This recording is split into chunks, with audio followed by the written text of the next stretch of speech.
شروع اللہ کا نام لے کر جو بڑا مہربان نہایت رحم والا ہے۔ اے ایمان والو، اپنے معاہدوں کو پورا کرو۔ تمہارے لیے چرنے والے مویشی حلال کر دیے گئے ہیں بجز ان کے جو تمہیں پڑھ کر سنائے جاتے ہیں، مگر حالت احرام میں شکار کو حلال نہ جاننا۔ اللہ جیسا چاہتا ہے حکم دیتا ہے۔ مومنوں، اللہ کے نام کی چیزوں کی بے حرمتی نہ کرنا، اور نہ ادب کے مہینے کی، اور نہ قربانی کے جانوروں کی، اور نہ ان جانوروں کی جو اللہ کی نذر کر دیے گئے ہوں کہ جن کے گلوں میں پٹے پڑے ہوں، اور نہ ان لوگوں کی جو حرمت والے گھر یعنی بیت اللہ کو جا رہے ہوں اپنے پروردگار کے فضل اور اس کی خوشنودی کے طلبگار بنے ہوئے۔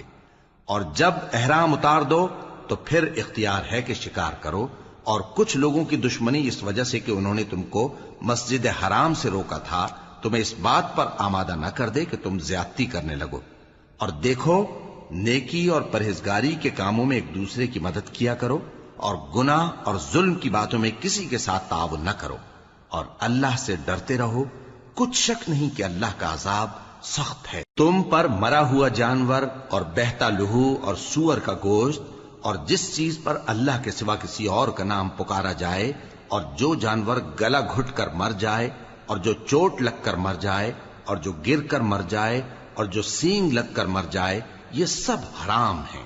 اور وہ جانور بھی جس کو درندے پھاڑ کھائیں، مگر جس کو تم مرنے سے پہلے ذبح کر لو، اور وہ جانور بھی جو غیر اللہ کے آستانے پر ذبح کیا جائے، اور یہ بھی کہ پانسوں سے قسمت معلوم کرو۔ یہ سب گناہ کے کام ہیں۔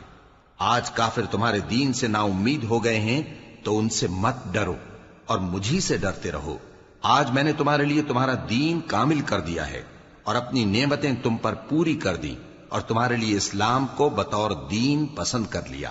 ہاں، جو شخص بھوک میں ناچار ہو جائے بشرطے کہ گناہ کی طرف مائل نہ ہو تو اللہ بخشنے والا ہے، بڑا مہربان ہے۔ اے نبی، تم سے پوچھتے ہیں کہ کون کون سی چیزیں ان کے لیے حلال ہیں۔